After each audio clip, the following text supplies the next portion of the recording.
Di sebuah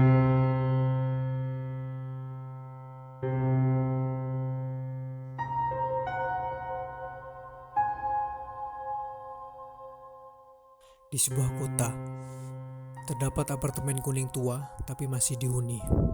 Terletak di sebelah rel kereta api penting di kota itu. Hampir semua orang yang tinggal di sana berusia di atas 70 tahun. Dan kenyataannya, tidak ada anak muda yang tinggal di sana lebih dari setahun. Jika Anda tinggal di sana, Anda akan segera melihat beberapa hal yang tidak biasa.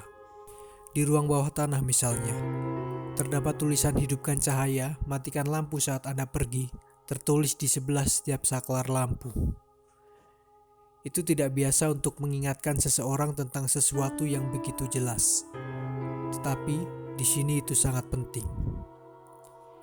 Orang yang melupakan sesuatu di ruang bawah tanah tidak akan pernah kembali untuk mengambilnya.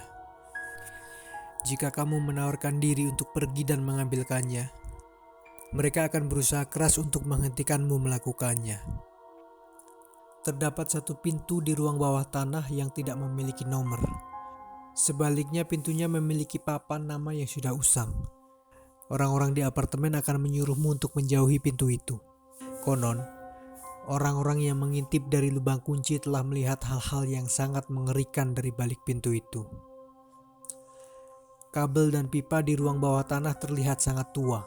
Namun rumah tersebut masih memiliki saluran air, listrik, dan telepon yang berfungsi dengan baik. Ruang laundry yang berada di bawah tanah harus dipesan terlebih dahulu jika ingin digunakan.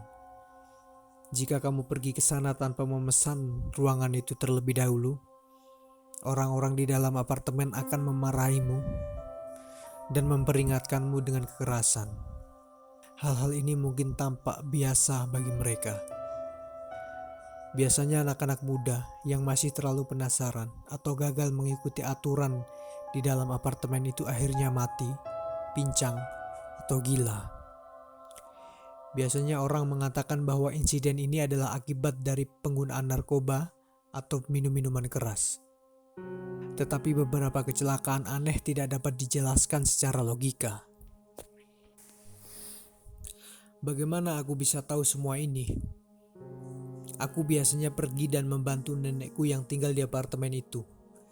Dan aku telah melihat beberapa kali bagaimana ambulans telah menyeret anak-anak muda yang kehilangan satu lengan. Terkadang beberapa bagian lain juga hilang. Kasus terparah adalah ketika aku menemukan mayat yang terlihat seperti korban ledakan di ruang cuci. Isi dari dalam perutnya berceceran di sekitar ruangan. Dan lengan kirinya terdapat di atas mesin cuci. Sebelum kematiannya, nenekku memberitahu bahwa dia tahu apa yang ada di balik insiden ini. Setelah Perang Dunia Kedua, orang-orang tidak memiliki tempat tinggal, dan seorang veteran perang yang kehilangan lengan kirinya diberi kamar sederhana di ruang bawah tanah.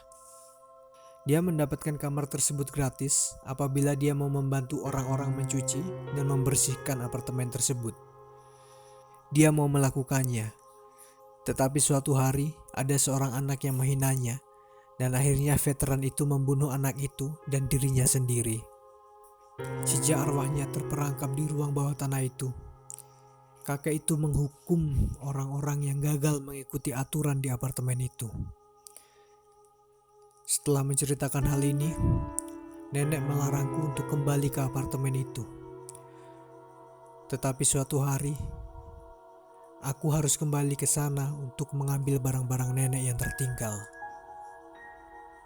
Saat aku mendekati apartemen itu, aku melihat sesosok kakek dengan tangan buntung yang berlumuran darah menatap tajam kepadaku. Hari itu adalah hari terakhirku mendekati apartemen itu.